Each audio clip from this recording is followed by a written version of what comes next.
Welcome to the tea table. I am so happy you have joined me today. Yes, it's still summer, and I was planning to do another summer, which I will do later. I think we have summer until September 20th. But today we have a cloudy, gray, misty, my daughter and I call it a Pride and Prejudice day, a day to be cozy, have tea, read a good book, perhaps watch Pride and Prejudice or something you love. So I could not find it in me with the gray skies, which I welcome. We have had so much wonderful sun. I love where I live because I have contrast, and today is one of those days where everything is calming down. There's a little mist of rain, and the flowers are saying thank you. Well, today I thought we would go back to one of my favorite spots on a cozy August summer afternoon when it's raining, to Vienna. I spent a lot of time in Vienna one summer, and it seemed like every other day it rained. I didn't mind it at all because their lovely tea rooms welcome you, and the weather then changes and you get a sunbeam coming through, and then sometimes thunder and lightning. At least that summer it was very dramatic. So I want you and I to go today to a lovely formal Viennese, we would call it, tea room. And you know, in Vienna, they have bakeries, of course, and in every village and town, they have unique offerings because each baker bakes a little different. And they do not put any preservatives in their breads. They also are not allowed to put pesticides in the ground. So the wheat there is fabulous, and everything they bake is just over the top. But then if you want cakes, which there is, in my opinion, no place that can outdo Vienna for cakes, there is a little bakery they call a konditorei. And that is a bakery that just specializes in those lovely cakes and petit fours, what we may call cookies, tarts, apple strudel, all the lovely baking items that are very difficult for us to try to bake here because their ingredients and their methods are so different, and they use all natural ingredients. Well, let me show you to start my little tea tray. And on it, I have a silver pot because I think a formal tea affords that. But I added an Austrian Bavarian little cream pitcher and a lovely little cup and saucer and a vase of roses. And this, let me turn the vase around because I love the way I can spot Austrian china from a mile away. It always has a chalky look, and it has these lovely, see the purple rose, and they have the pinks and purples with the greens and the gold trim. Rich, rich colors. And the style also. Now, I have an extra creamer and sugar on my tray today, and I'll tell you why in a minute. But let's pour out. And so my cup today is small. It is a, what we would call maybe a demitasse cup. And so very delicate. And I just love this green. I love the green. It is so lovely. And I'm partial to green and pink together. So I'm going to pour out, and I think this silver pitcher we've used before, but It is universal. It goes with just about every tea party. And a formal tea party, you're going to have silver often at the table brought to you, particularly in Vienna in the olden days. And here's the little creamer. Oh, and the spout has a heart on it. I don't know if you can see that. So sweet. They really love the delicate. Bavaria is southern Germany and goes right in. That's the beautiful mountains, you know. And we talked about Sissy before. That's where she was born. And you know, King Ludwig, the famous king that had the incredible castle, is still there. And that's in Bavaria. That's in those lovely mountains. And then you move by the train, you get into, you know, Salzburg and Innsbruck and into the Alps. Beautiful, beautiful country. My favorite part of Europe, I think, is that part. And it seems like the china that I get that says Bavaria is just so beautiful. You know, I have these little pieces I've collected over the years just from various places, and people have given me things, and my mother had things, and I inherited things and from aunts. And the Bavarian china is just really special. And you know, they are not making this china anymore. Anything new you get generally is outsourced. So like I said before, if you go to a little antique store or a little thrift store and you see something like this, grab it, because it's a one and only. It'll never be made again like this. Now let me try my tea.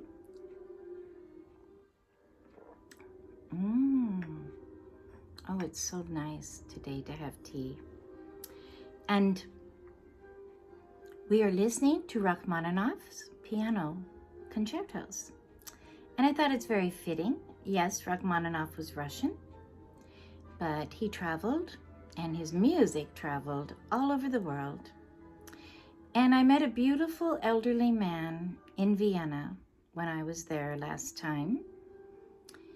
And he said, if you're going to be a real Viennese, you're going to have a little bit of Czechoslovakian, a little bit of Bulgarian, a little bit of Russian, a little bit of Hungarian, a little bit of Polish. Vienna is the gateway to the East. In the past, all the trains, they still do come into that West Bahnhof in Vienna. When we went over to Budapest, Hungary, we left out of the West Bahnhof. And I thought, wow, if railroads could talk, if the railroad cars could tell the story. Of course, it's a new building, a modern building, but it's in the same spot. And as you go along on the train, particularly, I was going from Vienna to Salzburg and going through all the little German towns. The train stations are unchanged. They're probably 100 years old. They were probably there World War I and World War II. And when you see World War II movies, those same train stations exist today. Now the trains are different. They don't have the big cushy trains like they used to. Wonderful trains. I remember that back in the 70s, 1970s, the trains were spectacular. Now they are more of commuter trains, and I'm sure they still have special overnight trains, and they run perhaps an Orient Express. Well, I thought, and this is where one of my ideas for this tea party came from. Do you see something that is to my left and your right? What do you think this is? Oh my. Oh my. That looks like a cake. That reminds me of a cake from Vienna. Now I'm telling you, it will not taste like the cakes in Vienna. I'm sorry to tell you. It may be close, but like I said, they do not use any artificial ingredients. Well, This cake is called a tuxedo cake. Do you see it? Let's pull it up here. Isn't it gorgeous? And I would love to send a piece to you through the wire, but I cannot do that. And so I am going to just show you a little cake slicer and how I can slice. Okay, this is a little silver Viennese cake server. Isn't it lovely? Now I'm going to slice you a piece very thin because we don't need much, do we? No. And I think I'll let that stay there for now because you have to just imagine that I'm sending that to you, okay? I'm sending you a lovely piece of tuxedo cake today. And we are having so many wonderful ideas today because I want to tell you something else. I was going through a drawer and I found Franz Josef and Sissy, and there they are. It's probably one of their formal pictures, and she was considered in her day the most beautiful woman in the world. She was a top horsewoman, and she was a free spirit. She played the zither, and she came from a large family of 7 or 8 children from Bavaria, from the castle of her family. She was actually a first cousin to King Ludwig, and they were friends. He enjoyed Sissy's company very much, and they would ride horses together. But she ended up, her sister was supposed to be married to Franz Josef. But when Franz Josef met Sissy, he was smitten. He fell madly in love, and he said, "This is the girl for me." And it's a real love story.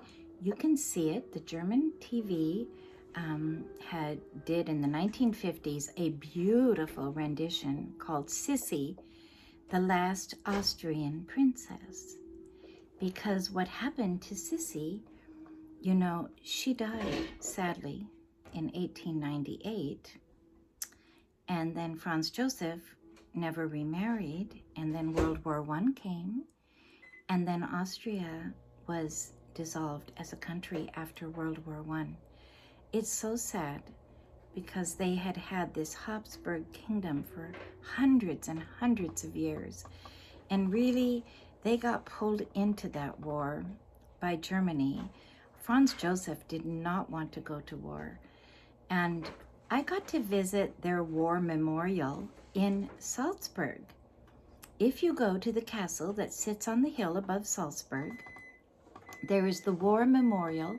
They probably have many war memorials, but this has to be one of the most formal of World War I and World War II. And it's really sad because they lost both wars, and they were beautiful young men that went to war. They were conscripted and they had to go and fight. War is a tragic thing, really. So sad. And so then in that Salzburg castle, which if you ever get to go to Salzburg, do visit that. It is probably the most authentic old Middle Ages castle I have ever been in. It still has the cannons. It's never been modernized. Every part of it is still very much like it was in that day. And what I saw up there also was a museum of marionettes. And I believe they are the marionettes that you see in Sound of Music. You know, the little dancing when the children do the dance and they all do the marionettes. So, you know, Salzburg is a lovely place, and my daughter and I went to the church where Maria von Trapp was actually a nun. The real Maria von Trapp was a nun in Salzburg. And then in the movie, they had her get married in a mountain church, even though they made it look like the big cathedral. And we got to go on a Sound of Music tour and saw that up in a mountain town. It's just really beautiful. Every cathedral, every church is so well preserved, and they are so old there that it's amazing.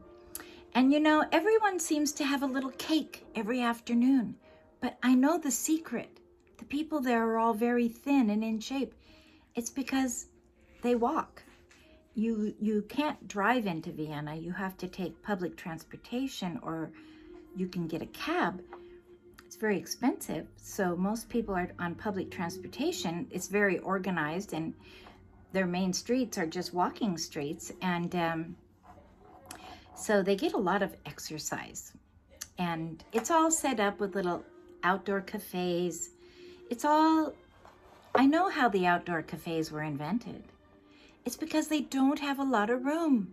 And so they decided, let's just squeeze a little bit in, squeeze a few more people in, and really creative. And I love the outdoor cafes there, and the people sit and they relax, and they have a cup of coffee and a little Viennese treat. And the hard thing is, you do not know which one to choose.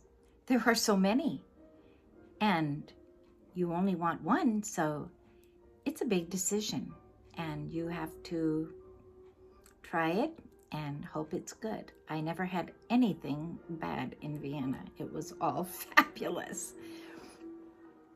Well, also I brought along what I thought might be a little purse that I would carry to my little tea time in the afternoon. This is it's a little velvet purse with a chain, and it opens like this, and it's lined with satin, and it's formal.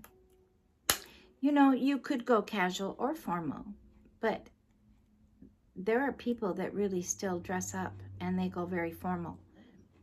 In fact, they have balls in Vienna, and if you do not wear gloves, you're not allowed in. Those are gloves that go above the elbow. And the man has to be properly dressed in a tuxedo. So, you know, they try to keep their old world standards. And as I was speaking of Rachmaninoff, you know, so many people that were trying to leave the East would end up coming to Vienna. And Vienna was the crossroads. And there was a little cafe in Vienna near St. Peter's Church that my daughter and I ended up, and it was Hungarian. Oh my goodness, it was the most wonderful place. And I thought, if walls could speak. And it was established in 1956, and all the people that came out of Hungary and fled the takeover of their country would end up in that cafe. And much happened, and people would get help, and people would connect with their relatives and their friends. It was a lighthouse of safety. So Vienna has a million stories and wonderful people, and the music is superb, of course. And you know, you have Beethoven, his house is in Vienna, and Mozart's house is in Salzburg. So and there's more. There's more people. Sigmund Freud, his house is in Vienna, and Fritz Kreisler, the great violinist, came from Vienna. So it's the crossroads. Well, I just thank you for coming today. You are each one very special to me, and I really hope you've had a good week. I know we have difficult things going on in our world, and we are all praying for God's help in the Middle East to help the people get out safely. And I think about you, and I hope you think about me, and I want you to know, don't forget, God hasn't changed. He's the same. He's there, and he wants to be close to us. And so just take time and let him in. Let him into your world. Invite him into your world. He will help you. He will help you so much. And I have been reading my Proverbs. They are so beautiful. I highly recommend it. There's a proverb for every day. There's 31 proverbs. You will become very wise. It says Solomon was the wisest man, and he wrote the Proverbs. So that's my encouragement. And make sure that you give someone else a cup of tea. And I just have to tell you one thing. This set here that I decided with these larger pieces, see the creamer there and the sugar, the silver. Well, I had a gathering of family and friends at my home, and there were children there. And I was so surprised. They all listened to the tea talks. These are little children. These are children under the age of 10. And they said, can't we have a tea party? Well, of course we'll have a tea party. So on the table happened to be sitting this set, and this darling little boy, he's about 7, Alion, and he said, Mrs. Shoemaker, that is for your next tea talk. You must take that silver tray to your next tea talk. I said, well, thank you for the counsel and advice. I will. And so I'm hoping someday soon, when I can figure out how to film this, we will have the children back and we will have a live tea party with them. They were so special. They appreciated everything. They sat like little angels, so polite. And it was really inspiring. So don't forget to include the little people in your tea party. They will enjoy it also, and the older, and the men. My sons love tea parties, and let me tell you, they're all football players, soccer players, track. My one son got first in state for shot put, 4A school, and Gabe, and he loves a tea party. He, as people have said, takes the tea party to the next level, enjoying the cakes, of course. Well, it's been so fun to be together, and God bless you. I'll be thinking of you and praying for you, and I look forward to seeing you next time.